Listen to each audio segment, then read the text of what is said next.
Welcome to the Explore Words, Discover Worlds podcast from Bradford Literature Festival. The 7/7 attacks were a defining moment in modern British history, shaping public policy, media narratives, and how communities experience the state.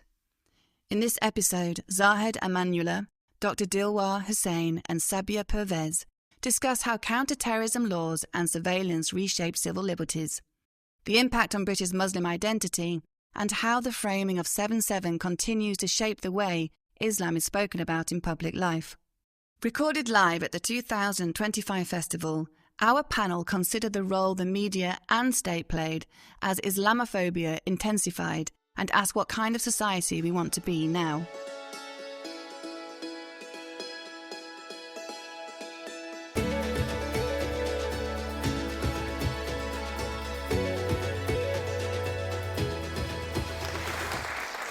Good afternoon, everybody. It's a glorious day, so thank you for joining us when you could have been at home having a barbecue in your garden or going for a nice stroll in the park. Really appreciate it. It's a really important topic, and hopefully you'll learn lots and you'll be able to contribute as well. If you don't know me, my name is Sabia Pervez. This is echoing, so it feels a bit weird. And I am an investigations reporter for BBC Yorkshire and Lincolnshire, born and bred Bradfordian. Whoop, whoop. And very proud of the fact that Bradford Literature Festival is here again. I'm joined by Zahed and Dilwar. I'm going to give you a brief introduction to them.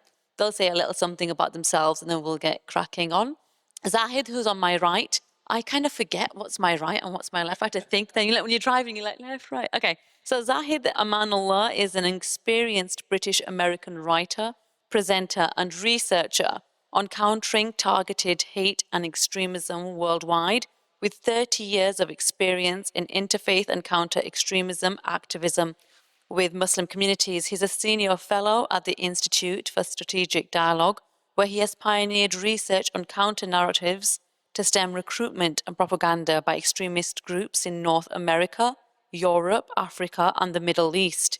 He has testified to the UK and EU parliaments and has been featured in leading broadcast, print, and audio media. He is formerly director of the Concordia Forum 2011 to 2022, a global Muslim leadership network. Please can we give it up for Zahed? That's an impressive bio.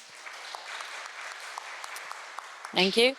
And then on my left, I have Dr. Dilwar Hussain, MBE, who is a British Bangladeshi academic, independent consultant and lecturer renowned for his work on social policy, Muslim identity and Islamic reform in modern Britain. He's an expert on modern Islam, identity, integration, and policy.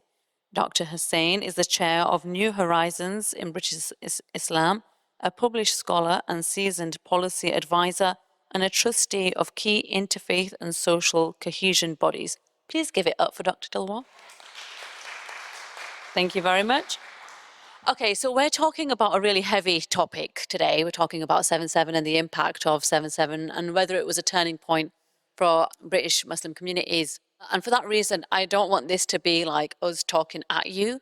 I want this to be a very informal kind of conversation. So I'll start it by throwing some questions to our two esteemed guests, and then I'll be opening the floor up so we can have more of a discussion and you can kind of direct your questions at our guests. So I'm going to start. You can argue amongst yourselves who wants to go first.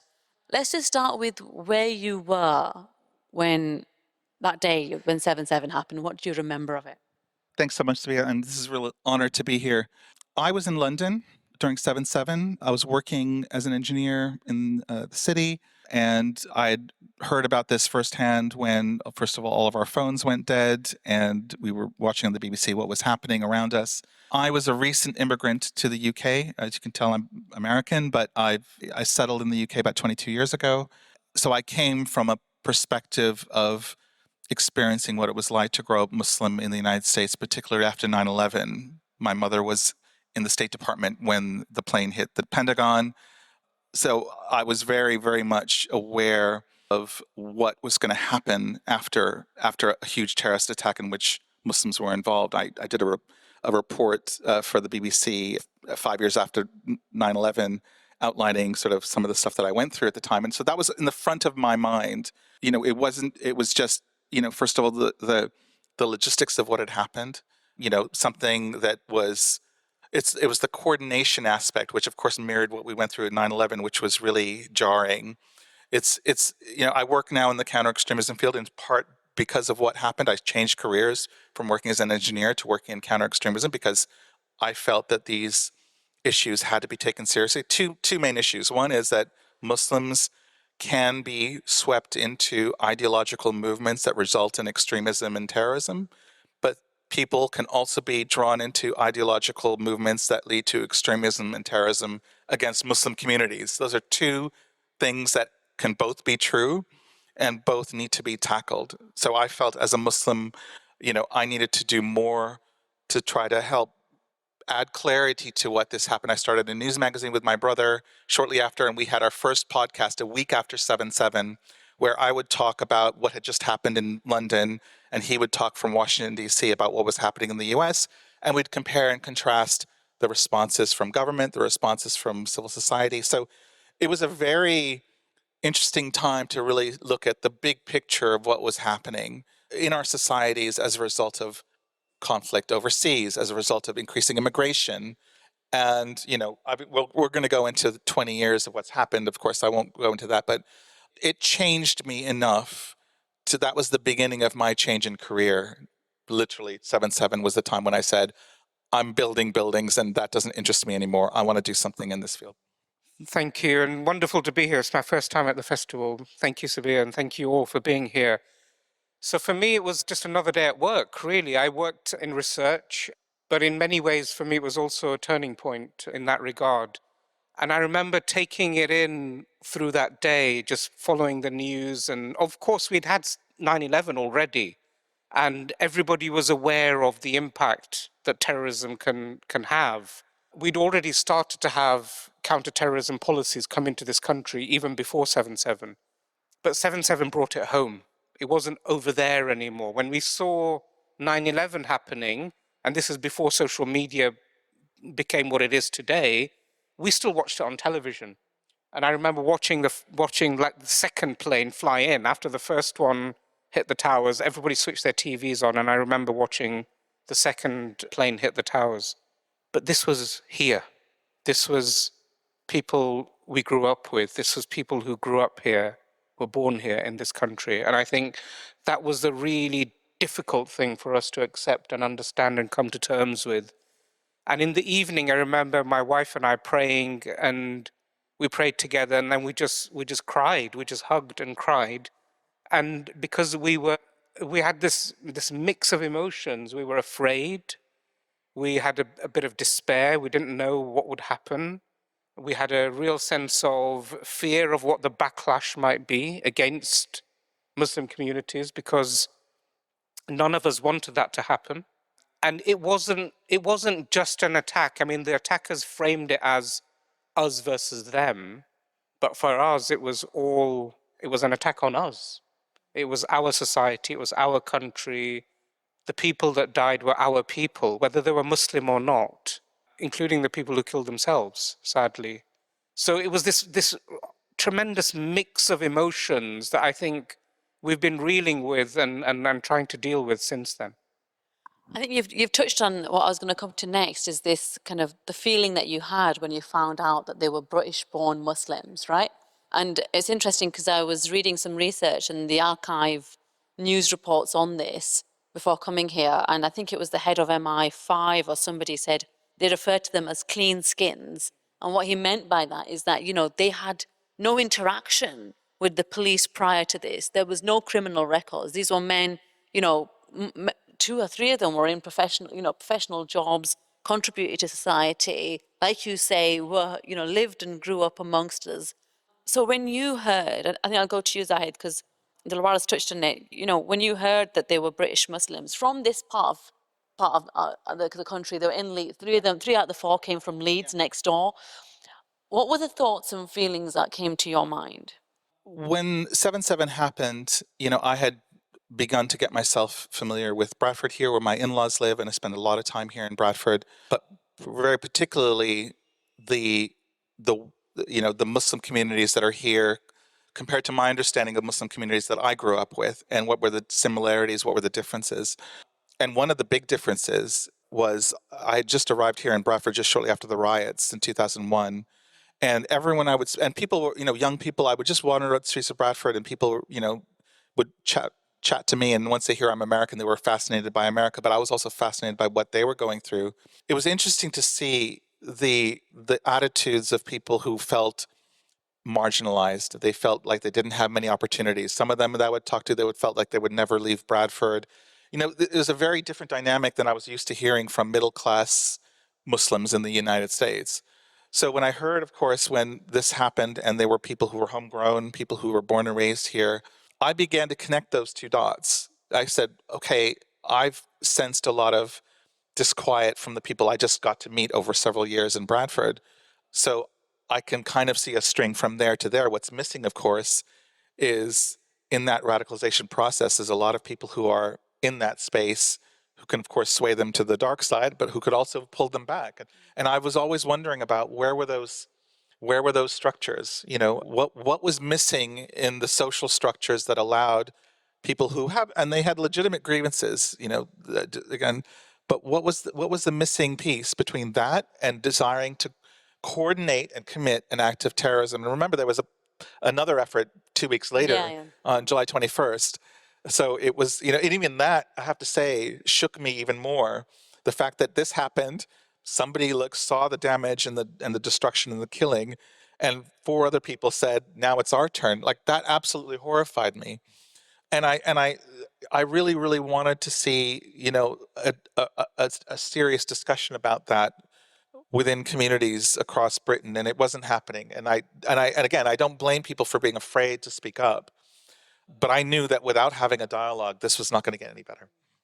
Can you repeat the question? So the question is, when you found out they were Muslims, I mean, you've touched on it. When you found out they were Muslims, that they were, 3 out of the 4 lads were from Leeds, young lads, how did you feel? I mean, look, we've become accustomed to not being surprised by that. But if we wind the clock back 20 years, everyone was shocked by that.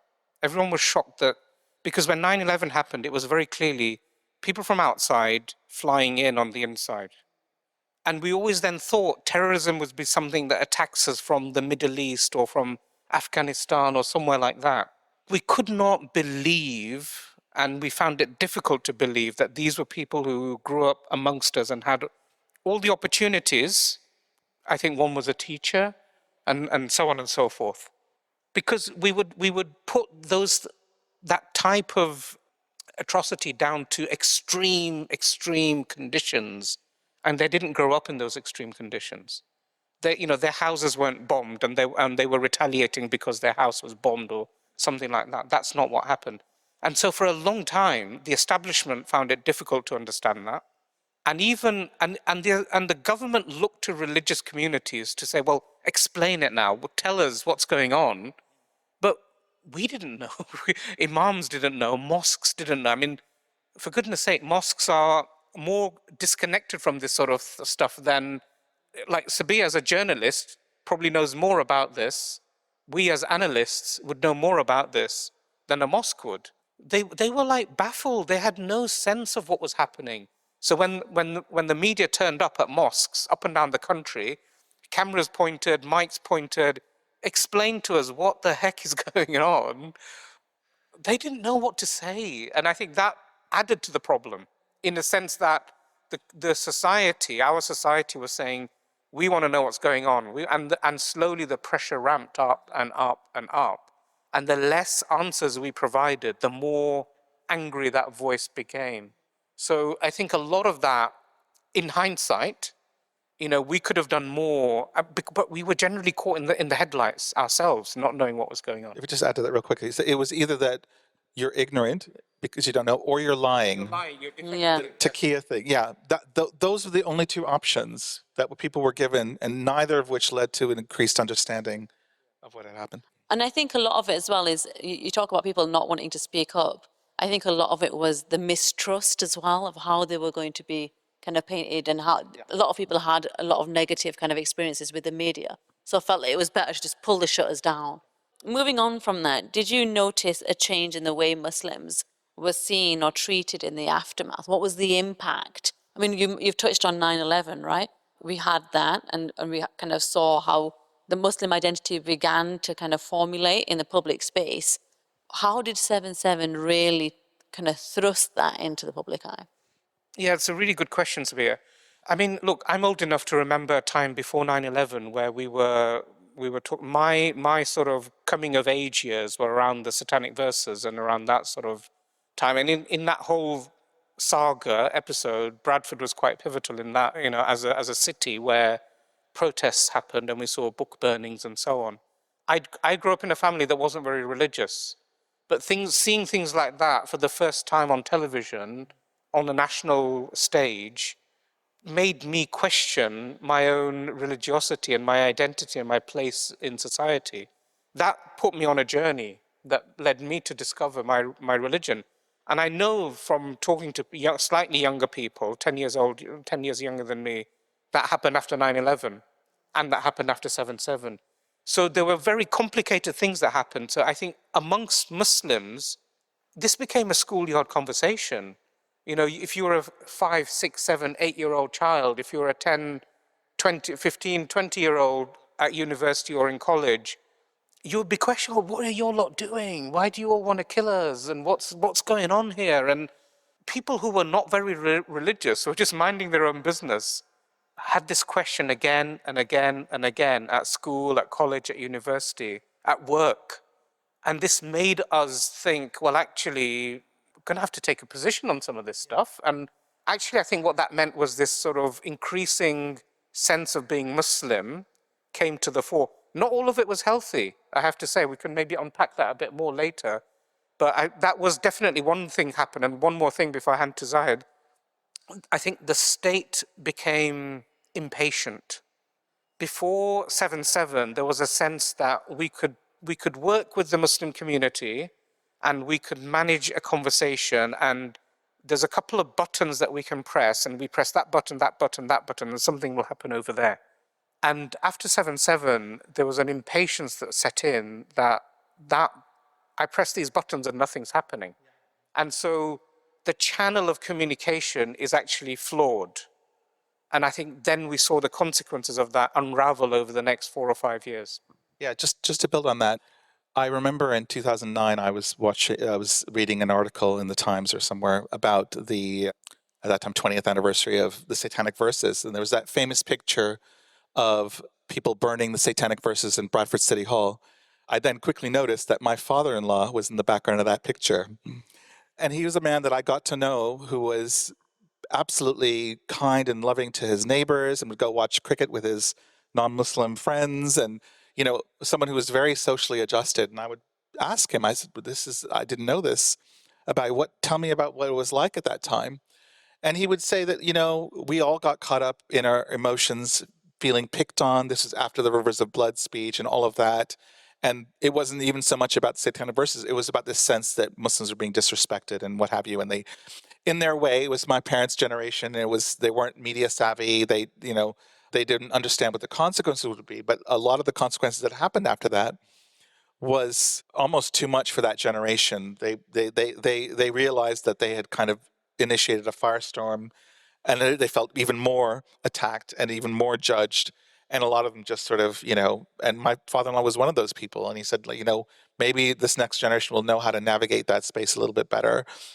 Because, yeah, it was, so that to me set the tone about this space in which we can have difficult dialogue about difficult issues and what it would take to bridge that gap. And very, very few people of my parents' generation were able to do that. Fortunately, and this is one of the success stories of the last 20 years, many more people of Generation X, millennials, and so forth are getting their confidence to speak about this issue authoritatively, convincingly, and constructively. So after the event happened, the horrific attack of 7/7, we saw the videos being released that one of the bombers had recorded prior to carrying out this attack, in which I can't quote it fully because I don't have it on me, but he quoted the fact that he was driven to do this because of the wars in Iraq and Afghanistan, and quote unquote said, because you're doing this too. Us, you know, now you're reaping the benefit, basically. You're reaping the same thing of what you've done to other people. So foreign policy really played a huge role in what these men did. Fast forward 20 years, what do you think has changed? Firstly, what do you make of that in hindsight? 20 years is a long time. But also 20 years on, I think that, when we look at the world now, it's not without conflict. We have got some serious conflicts going on. What's changed in the way that people are responding to these conflicts over 20 years? So maybe answer it in two ways or two bits. Firstly, Muhammad Sadiq Khan's speech that he recorded, you're right, it says those things. And because of what I do, my work, I have to study these things. I look at all these speeches and I read them and I use them in training and that sort of thing. And so I've got actually half of his speech up on a slide that I use when I do training. And one line really stands out where he says, we are at war and I am a soldier. So in their mind, there's a genre of this form of terrorism where these individuals see themselves in this global war. They see themselves as soldiers in that war. And religiously, theologically, one of the things that they've done, so if you ask any Muslim on the street or anybody here in the festival, what is Islam? They'll say to you, Islam is a message of peace. It's about being at peace with people. So how do you square a message of peace with bombing people? The only way you do that is theologically, you've got to go through some gymnastics where you convince yourself that you're in a war situation. Because in a war, imagine if today, France attacked this country and bombs started to come down on Bradford from France. And the British Army called up and said, we're stuck, we need reservists, please come and help us, and so on. Most people in this country would say, okay, we need to go and help our country. Or a lot of people might say that, right? Maybe not everybody. We might have some anti-war movement, but we'll have some people saying, we need to go and help and fight. If you psychologically accept in your mind that you are at war, then you can justify violence. And that's the religious, so that you can understand, that's the religious cogs that are turning in their mind. Somebody has told those individuals there is a conflict, there is a war, this happened, this happened, this happened. Look, they bombed Iraq, they bombed Afghanistan, they did this, they did that. They, as in your state, your country, and you are not a part of them. There is this very separate us and them in this dichotomy. You're a soldier, you're at war, and he's parroting those lines. And actually, if you look at the speeches of Ayman Zawahiri, the speeches of Osama bin Laden, the same sentiments resound. We are soldiers, we're fighting this war. You have created all this damage across the world, and this is payback. Essentially, that's what they're saying. So the second part of what you just said is so important, because as human beings, we're rather foolish. We're not learning lessons from our history, forget 100 years ago or 1,000 years ago, even from 10 years ago or 20 years ago. Some of what we've been hearing recently, just over the last few weeks, sounded a lot like the lead up to the attack on Iraq. They've got weapons, they've got this, they're going to be able to do it in this amount of time. We need to go and bomb those weapons before they can hit us. And it's like we didn't learn what happened the last time we did that. So we need leadership in the world that can really stand up and be strong and stand and say, this is not the way to peace. This is not going to make our lives better. There might be some short-term gain in this, but we're storing up long-term problems if we go down this route. Echoing all of that and adding to it. So one of the challenges within Islam is that it's not hierarchical. And I think that when people look at why doesn't anyone say anything, is because everyone can say something. And actually that there's a bit of an inertia there about who's going to stick their neck out and say something. And also there are religious leaders who have different opinions about nuances and things like that. Not everyone follows, one particular leader or another. So that aspect of it has, in a way, it's empowering for ordinary Muslims who feel like they have control over their destiny. On the other hand, it allows people to make those theological gymnastics. And of course, we haven't talked about this yet, but of course, what's the big change that's happened in the last 20 years, social media and the internet, has a huge, and we'll talk probably as a separate thing about that. But of course, that allowed these, and we saw it come to sort of its peak when ISIS was recruiting. And that was the beginning of my work in counter-extremism, looking at how these technologies are used to amplify those fringe voices and, make sense of those theological gymnastics to the right people. And that targeting aspect was really, really key, which also took us by surprise when we saw people. 10 years ago to the month, I was outside of Bradford City Hall, live on Sky News, trying to explain why a Bradford family had gone up to Syria. And I mean, the first thing I had to say is that it's not a Bradford problem. This is a global problem. I mean, most of the people who are going to Syria are from the Middle East and elsewhere, but then it also spoke to the demographics and what have you of people going, from having professionals who were involved in 7/7. Now you have families en masse going. And so something had failed in that process of having dialogue to allow entire families to be susceptible to that propaganda that allowed them to go to Syria. So the whole way we've been coming in these 20 years is we've been 2 steps behind, trying to chase on the theology front, on the communications front, on the security front, everything that's been tested with prevent and terrorism legislation, the definition of terrorism itself, the definition of Islamophobia itself. We still haven't resolved these things. So, I mean, this is a work in progress, but there are so many different facets that are muddying the waters still to this day. Okay, before I open it up to the floor, I want to touch on that because you've mentioned prevent and counter extremism policies. That was the big shift. I think that's when Muslims really felt like the impact of 7/7. Can you touch on that, Dilraj? Just tell us a bit about the counter-extremism strategies that the government put through and prevent and how it was met by the Muslim communities across the country.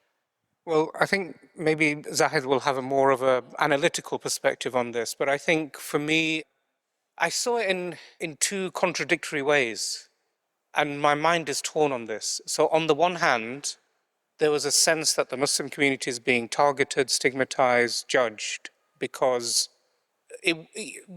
there is a sense that it was a fairly blunt policy that was being applied, and people up and down the country who are Muslim, who had nothing to do with the terrorist attacks, who had stood very clearly and vehemently against the terrorist attacks, all of a sudden now became a point of suspicion. So that was the downside, and that was one line of thinking in my mind. On the other hand, I know that the first job of any country, of any state, is to keep its citizens safe. We hear this all the time from politicians, but it actually is true. The biggest thing that a state can do is protect its people. And if you were to give people, like in this room or most rooms up and down this country, an option, you can survive and be safe, and some of your rights will be eroded, or you're going to be harmed, damaged, destroyed, killed. People will go for that first option because people want to be safe. Safety and security, and I think it's evolutionary in our human psyche. Survival trumps everything else. We will tolerate a few infringements on our rights if it means that that's the way we have to go in order to survive. I think that's human nature, and I think if we don't understand that or work with that, we can't make things work. So let's be real. There was a dynamic situation. Muslims today are about 6%-ish, I think, 5 or 6% of the population. They were somewhat less, a little bit less in 20 years ago. 95% of the population of this country is not Muslim, and a significant proportion of those people were scared. So forget the Muslims being scared. People like myself, I told you, my wife and I crying on that night of the attack. But 80, 70, 80, 90% of the population of this country were fearful. And they didn't even know what Islam was. They didn't even understand. They didn't have a Muslim friend, perhaps, or a neighbor or a work colleague to reassure them that actually we're not all about to do this. We're not all going to come and kill you in your beds at night. That fear has to go somewhere. You've got to do something with it. You can't ignore it. And I think as much as we may have misgivings about these policies, and I do, it came from that place. It came from a place of trying to protect the country. Now, I think over those 20 years, people have tried, and maybe Zahid can speak more to this, people have tried to chip away at the rough edges of some of those policies and try to make it better.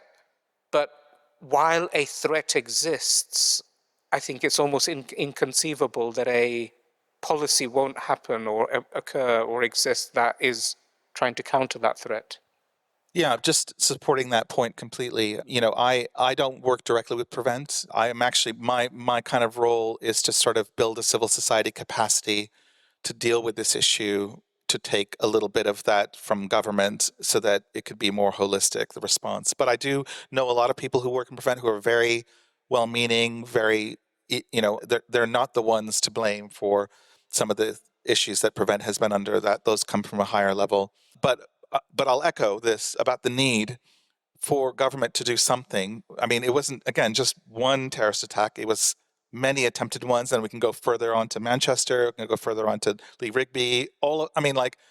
There are so many examples where government has to demonstrate that it's doing something. It may not be the right thing. It should be scope for it to evolve and what have you. We had the Shawcross report just came out 2023, basically doubling down on Prevent and saying we do need to have more of a focus on Islamist terrorism. But I'll give you another example. I'm involved in an effort. I live in Harrogate, so we're building a mosque in Harrogate, and we've been targeted by the far right.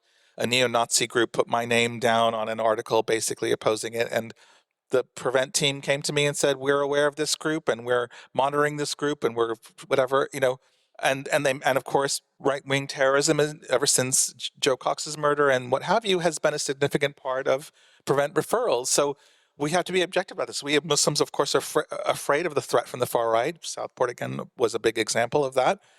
And we would as much advocate for some structure to deal with that as we should for a structure that would deal for those amongst our own communities that might also get taken down that path. So something needs to be there. And again, if we have issues of it, and again, I have issues, you have issues, we should have an honest discussion and dialogue about it. And we shouldn't be afraid of canceling each other over having the wrong opinion. We just need to just get on and also there's an aspect of if the government's not going to do it right, we should do it right. The role of civil society in this is completely underutilized for a whole host of reasons. Fear of the media, fear of government, fear of even our own community. People don't realize Muslim communities are at each other's throats all the time. It's like, everyone thinks it's a homogenous community. It's not.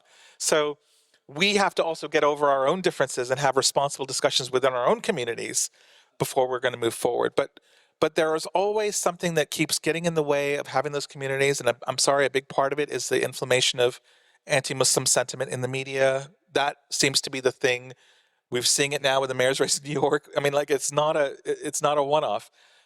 Whenever there's an effort to demonize Muslims for whatever reason, it not only diminishes their role in public space, but it prevents them from stepping up and helping to solve these issues, which we need them to do. And on that note, I'm going to open it up to the floor. Hello, my name's Christopher. I used to work in the NHS, but I'm now retired. And just picking up what you were saying about Prevent, and I kind of saw that as one of the things that kind of came into being following, what happened. And, in and amongst all the other mandatory training that we had was difficult really to sit down and take in completely. And, for the many thousands of people that went through, particularly in public service, who went through Prevent training and beyond, I'm not sure how much of it actually stuck to a certain extent. But that's just a quick comment about that. But my point is, you mentioned people being pulled to the dark side, but actually what's not necessarily there is pulling people back to, the not the dark side. How much has Prevent put in place and been successful at pulling people back to the not dark side? That's a really good question. And part of the challenge of that question is that it becomes increasingly hard to prove a negative, like to prove that we've prevented X number of terrorist attacks because of our work. We can get very subjective.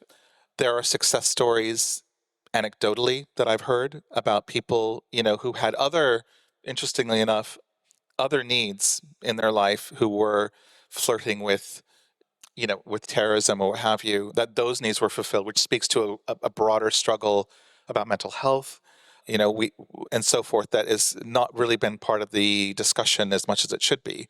I will say that there has been enough successes, if you want to call it that, to keep the program going. This is reinforced again in the Shawcross report, that it is still, despite all its flaws, it's still something that needs to continue in the structure that has been created, which is the 4 strands of channel. Yeah.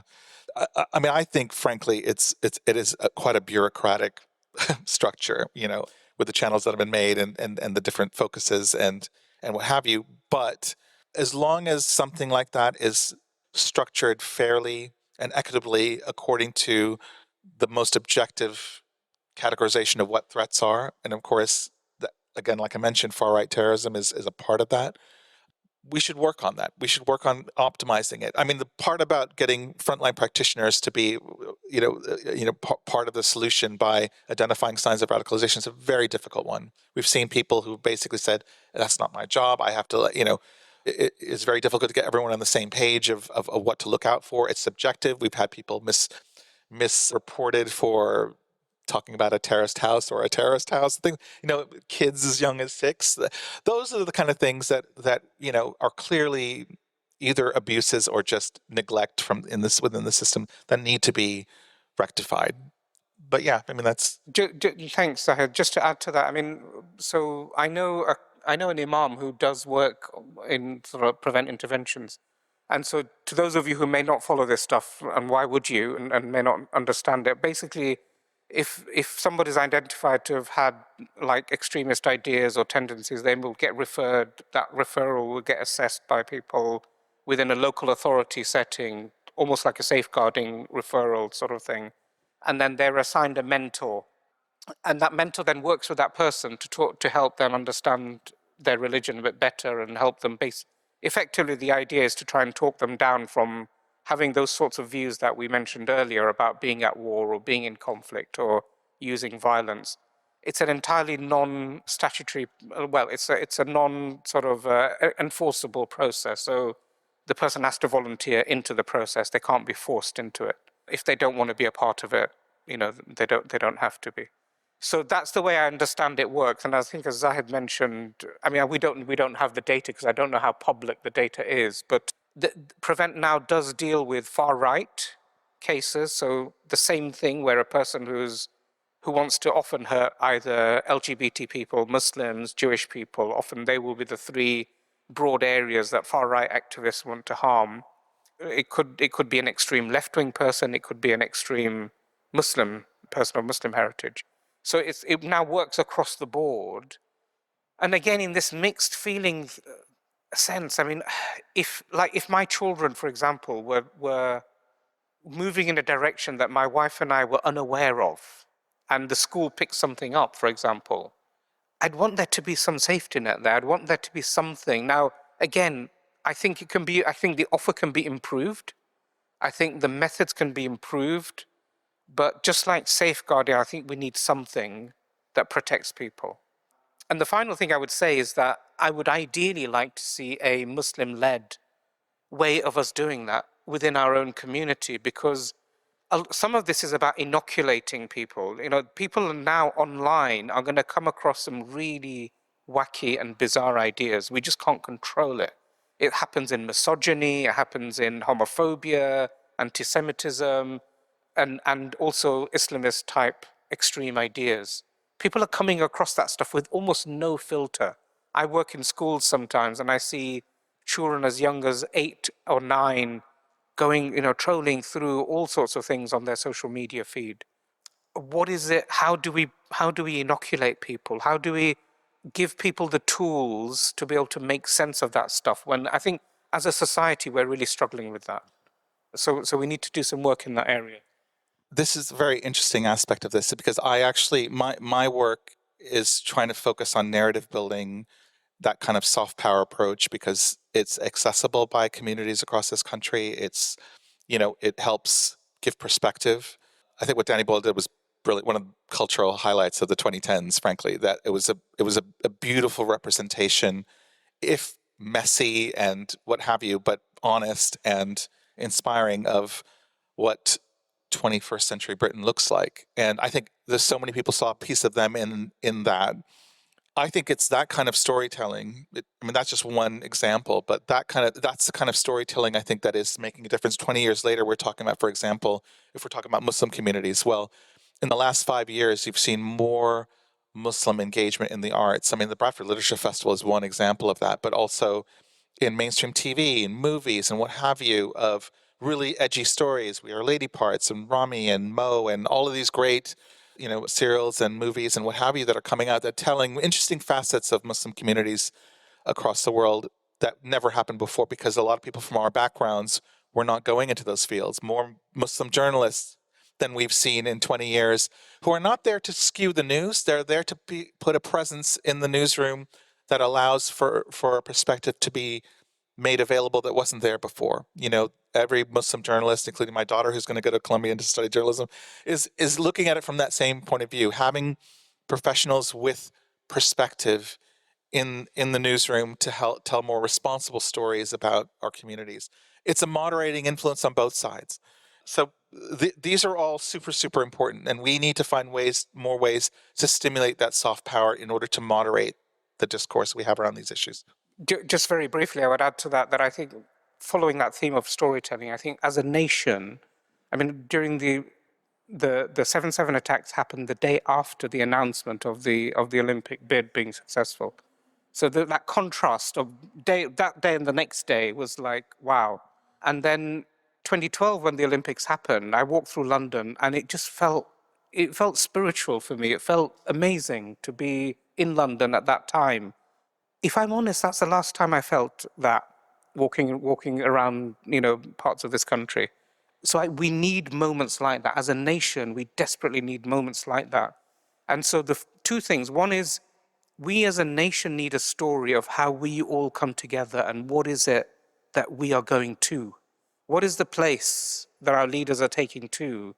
We need a narrative arc of that story. And I think we as a Muslim community need that story as well.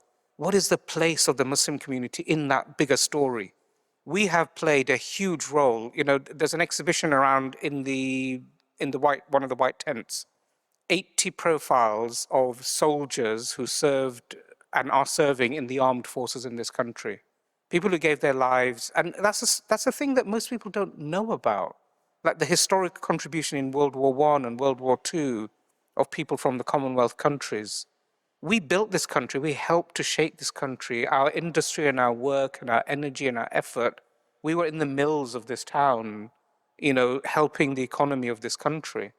That is a part of a story that's forgotten almost. Like we think of poverty and we think of inequality and, high rates of unemployment and so on and so forth. But that contribution is something. But we as Muslims need to take that story and not just rest on it, but what is the next chapter? What is the next 100 years? What is the next 50 years of our positive contribution to this country? We need leaders in the Muslim community who can direct us in that vision. And we need leaders in the nation that can integrate this whole. Because people feel left out. People feel that life is tough now. The economy is bad. It's difficult getting a job. People feel there's been a lot of change in the last 20 or 30 or 40 years in this country, the culture of this country. And nobody's explaining to them how their life is going to be better in the next generation. The statistics seem to show that our children's lives will be worse than our lives. Buying a house, getting a job, etc., are going to be more difficult. We were all told that if we work hard, our children will do better than we are doing. And that's turning out to be not true. So we need real leadership that can explain to us that actually things can be better and show us how to get there. I think it's not my role to do this, but just to add to that, because I really want to add to that. My grandfather is 103 years old. He's my last surviving grandparent, and he served in World War II as a veteran. And I remember at 16, because we'd go to Pakistan, my maternal grandma and granddad were in Pakistan when I was a young child, and we'd go every summer. And I remember at 16, because I love history, so I took on history as A-level.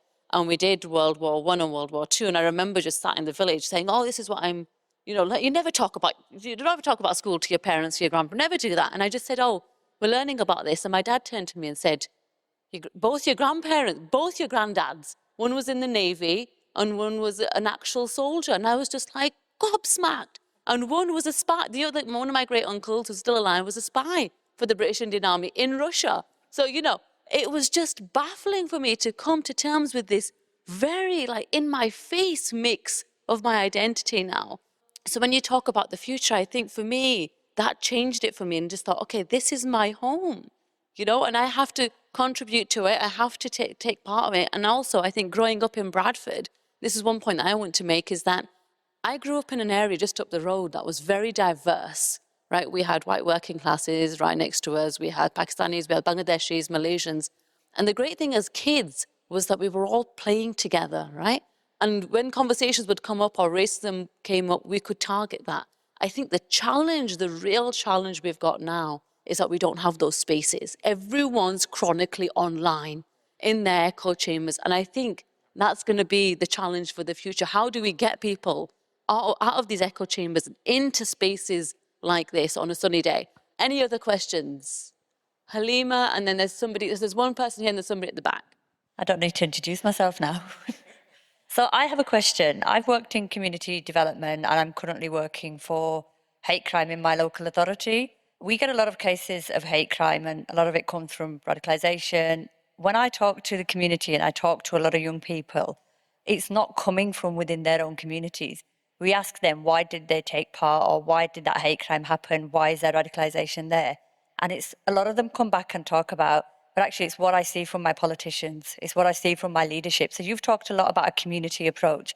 Actually, we need to help our communities, educate them. Who educates the leaders? And I know that, so that's a really simple question, is how do we influence the leadership of this country, it's a state, whether it's the MPs, to talk about stop radicalising young people, stop radicalising adults, because what they see, what they hear at that level has an impact at a local level.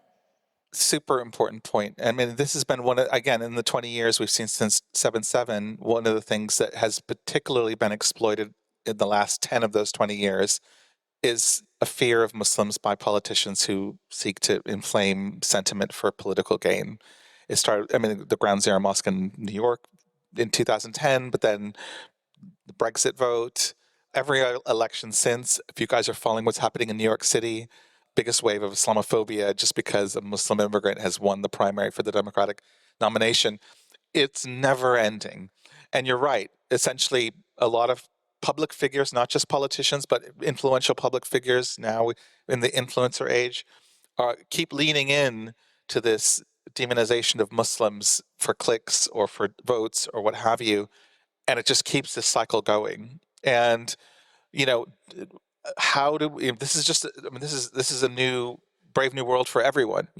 How do we challenge those voices that are now the strongest voices that want to divide us, that want to inflame tensions? And the answer seems to be trying to find our own people to do that, which is hard because hate sells in a way that peace doesn't. It's sad, but obviously war exacerbates all those feelings and what have you. But this isn't going to go away. So the information technology environment is what it is. We're working on legislation with the European Union, the Online Safety Act, all of this to try to navigate through this. But it's difficult because it's a borderless world, and these companies are very powerful, and they benefit from this outrage culture, right? So it's going to need all of us basically setting the standard for what we believe is fair in our society, to pressure politicians and tech companies and what have you to be more responsible. It's got to come from the ground up. It won't come from the top. And hopefully the politicians will follow if they know that there's an electoral cost to be paid for inflaming these tensions, which again, in New York, for the first time in my living memory, I can see that somebody's paid a cost for trying to raise Islamophobic tensions. If we can do that, then we'll come down from that hill. 3 very quick things I would say. One is we need more engagement. And my personal, and this may be counterintuitive, when we see difficulties ahead, I run towards them rather than run away from them, because we have to see ourselves as people that can solve problems. And when we see alienation or when we see people misunderstanding us, I want to put out a hand and say, this is what I can do to help you and help you understand me better. So we can educate people by engaging with them, by interacting with them more. So I think there has to be more literacy about religion, about religious matters amongst politicians. We need to do that. We as community people also then need to be more literate about how the policy process and the politics work. So literacy is needed in both directions. We can help each other. Secondly, I would say more people need to get into politics. You've got Naz here, for example. She's a wonderful MP. She gets it. She understands these issues. We need more people like whatever religion, whatever ethnicity, but people who really understand and care about local issues that can then reflect that voice to the center stage. And then the third thing I would say is politics and the state is one thing. Their roles are important, but actually we shouldn't wait for government to do everything. There are so many different agencies in society, whether it's BBC, church, Muslim communities, government, etc., etc. They all play some sort of a role. They all have something to do to contribute to social cohesion, to the future of our society. So let's let the politicians do what they do, but they can't do everything, and we shouldn't expect them to do everything. We need to stand up and say, okay, the churches can help us with this. Synagogues can help us with that. The BBC can help us with that. Arts and cultural institutions can help us with that. And, I think we've got to diversify what we mean by influencing or engaging or acting on or with society. Thank you. The question, keep it in your hand because you can answer more questions. Hello. I'm going to a slightly different subject, and I'm aware you've sort of touched on it, perhaps more than touched on it in the actual discussion. So forgive me if I'm just asking you to repeat yourself. One of the things that sort of bothered me was this issue about, if you're Muslim, Muslim groups or individuals saying you've got to condemn, because if you don't condemn, you're assumed to be guilty. But at the same time, there's obviously got a lot to do with that not belonging and this sort of joint, sort of mixed identities. If you don't say anything, you're assumed to be. If you do say something, you're in a problem. If you can't, it's almost like you can't say as an individual, I regard this as wrong because I'm Muslim, because I'm Jewish, because I'm Hindi, because I'm whatever. It's almost you're assuming they've got a sort of different morality. You can't do that. I'm going around in circles, but what I'm really trying to understand is there any way you can navigate that? It's almost saying that Muslims, by being asked to condemn automatically, they're actually being dehumanized, but they may want to condemn anyway. Every time I try to get around it, I go around in circles. I'm wondering if you can somehow break the chain. In my experience, when Muslims are asked to condemn, it's not because, and they're reluctant or they feel offended, it's not because they don't want to condemn it, it's because of the targeted nature of that question, a question that's not asked of any other group of which something has been committed in their name or what have you. I have always leaned into, I do a lot of work in interfaith, especially on anti-Semitism and Islamophobia after October 7th. I've had some fascinating work with organizations and universities and companies even on trying to navigate those issues. And one of the things I lean into, I work with a partner, for example, who teaches about anti-Semitism. And after October 7th, she was like, I'm not going to do any more of these talks unless I have somebody, a partner, talking about Islamophobia at the same time. And she reached out to me and said, it's important that we do this together.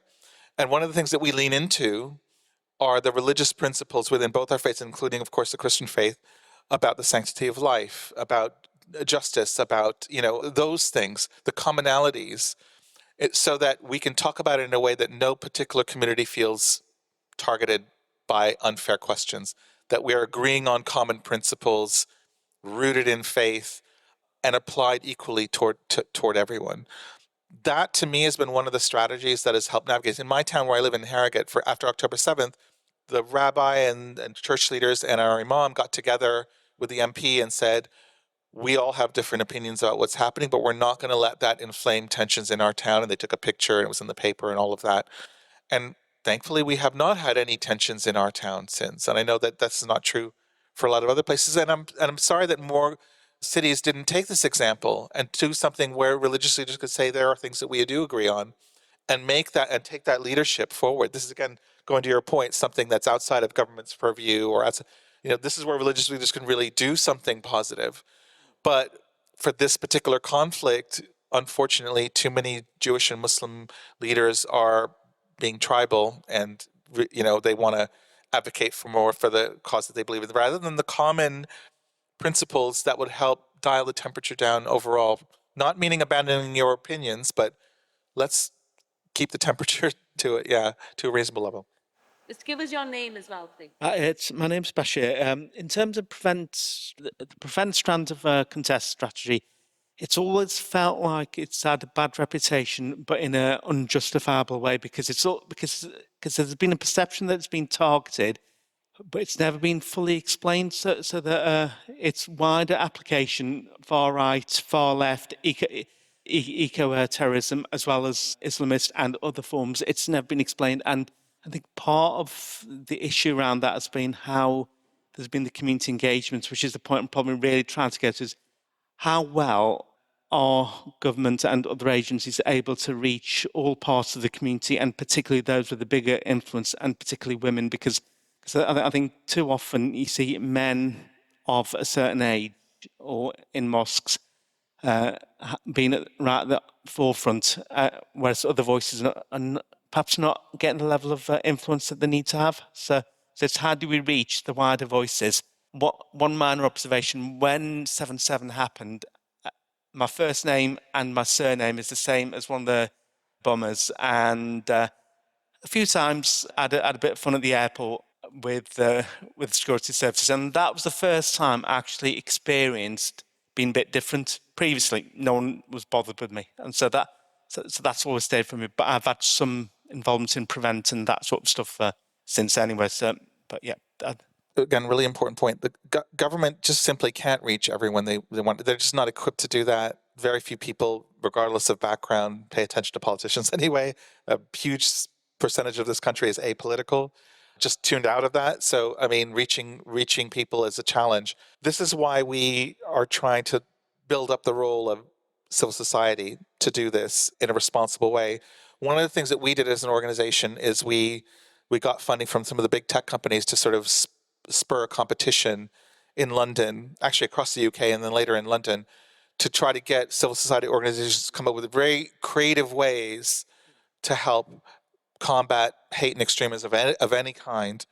And we just threw it out there and said, we won't tell you what to do. You tell us what to do, and we'll give you money to make it happen, to test it out. And we had like 150 applications of like the most amazing spectrum of organizations, of approaches, of what have you, from doing sort of counseling in boxing clubs, for example, in East London, or doing things with theater for refugees, or doing things at my daughter's school, testing out a VR headset that actually had you walk down in the path of an immigrant or somebody who was being bullied, and you could choose which decision to make, and that would lead to a different outcome. Like really creative stuff that government would never be able to reach. If you can do it through a school or through a youth club or through whatever, it's like that grows and grows and grows. And then, of course, if you do it in the arts and culture space, even more connections with young people, podcasts and what have you. So there are ways to do it. I just wouldn't rely on government to be the one that instigate it. I mean, I'll say that just as an aside, I've applied with a number of other organizations for the very first, in this government, there's a lot of things to say about this government, but they put forward a multi-million-pound, multi-year program to ask for organizations to band together to combat anti-Muslim hate and Islamophobia, of which we are part of 2 bids. We'll know in a few weeks what that's. So that is a huge plus. In 20 years, I've never seen that from the government to address that issue with that kind of commitment. So that, and when you do that, then you get this incredible stimulus in civil society, because finally they have resources and they have the brains, they have the credibility, they have the community engagement to make it work. So that's how we can do it. Just want to say one thing very quickly to add to that, not to duplicate, but we just sometimes need to stand back and take the long view on these issues. So, and to get away from the idea that the Muslim community are being uniquely stigmatized in any particular way, because historically, newcomers to this country, Irish people, Jewish people, Muslims, look at the Chinese during COVID, the communities have it rough. It doesn't justify that, it doesn't explain it away, it's deeply unfair, but this is the reality of political life, that people go through those tests and trials. So whatever tough things the Muslim community is going through now, and it is tough, I'm there at the coalface, it is tough, it's not unique to Muslim communities. My name's Anne, I'm a social worker, and I work with a lot of I work with adolescent young people, and what I get from them is that they feel like they're marginalised because of poverty. I wondered what you thought about poverty and how that impacts on young people's views, because they feel like they're, being treated differently, basically. They live in appalling conditions, and I think that can influence sometimes when we do occasional prevent referral, because their views can be quite extreme, but I don't feel like they want to do anything about it, but they just feel like they're being marginalised, and I think poverty plays a massive part of that. Yeah, if I could just touch on that. My sister-in-law is a head teacher at one of the primary schools here in Bradford, and she invited me to give a talk. They had a career talk thing that they wanted to do for, and my previous career was a structural engineer. I was the lead engineer for the Bradford Broadway Mall here in Bradford. And so I went to this huge school of primary kids, and I talked to them about what I did for a living and how I had a part to play in building this mall in Bradford, and how easy it was for any of them to actually find a profession that could have a part in a project like that. And these kids were like 10 at the most, 11 to whatever. And the response I got was so heartwarming. And I could tell that for a lot of these kids, just seeing someone that looked like them talk about something that was possible was hugely important. So this idea of having role models to come in and basically say, like, I know what it's like for you, but there is a way for you to find fulfillment, do something exciting, what have you. There are people to talk to, there are people who mentor you and what have you. We need more of that, frankly. I mean, the poverty thing is real. I see it within the people that I know here in Bradford. And I always try to offer that, whatever. I know that I came from a different background, but I know also people in Bradford who've come from absolute poverty to having multiple degrees and going on to doing great things. That mobility is there, but we just need to get rid of what's in the way of that and just provide some inspiration. I mean, we could talk about this all day. There's so many questions that I've got that I still haven't asked, but unfortunately we've run out of time. But the last thing I'm going to ask you, because it's been quite a grim subject and we have gone back and forth, I think it's kind of, what are your hopes for the future? But also in 20 years, what are the positive, I mean, we discussed this before, but what are the positive changes that you've seen in 20 years? I'm actually really bizarrely optimistic, and I've surprised myself sometimes. I think there's a lot of hope. I mean, honestly, my early research was on Muslim communities across Europe, the old EU15 countries in the 90s. I think we do it far better than any other country in Europe in terms of finding a place for people, new arrivals, newcomers, accommodating and integrating minorities. I still think we do it better than most other countries. And there is nowhere else on this planet that I would rather live. I have a British passport. I could probably settle in many different countries. I wouldn't live anywhere else. This is my home. This is what I've set my roots in.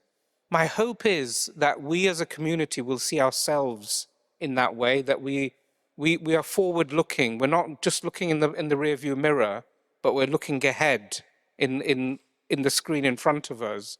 And we're thinking and excited. This is why something like this, Literature Festival, is so important.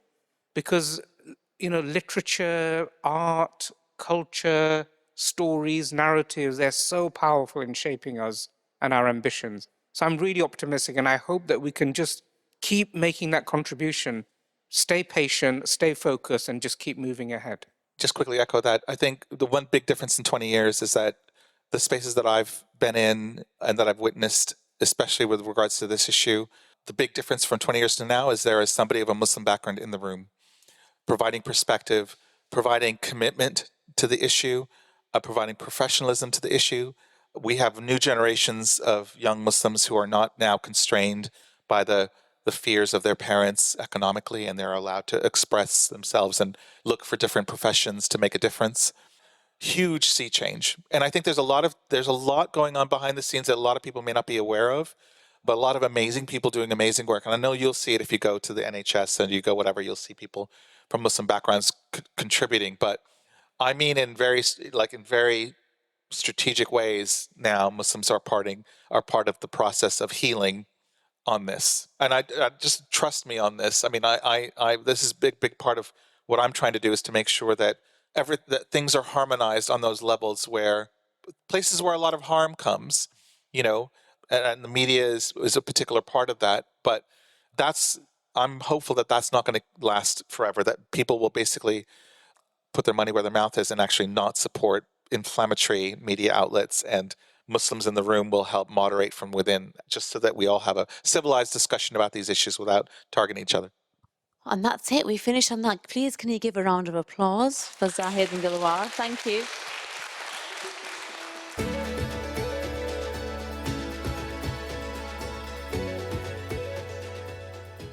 Thank you for joining us for this episode of the Explore Words, Discover Worlds podcast with Bradford Literature Festival.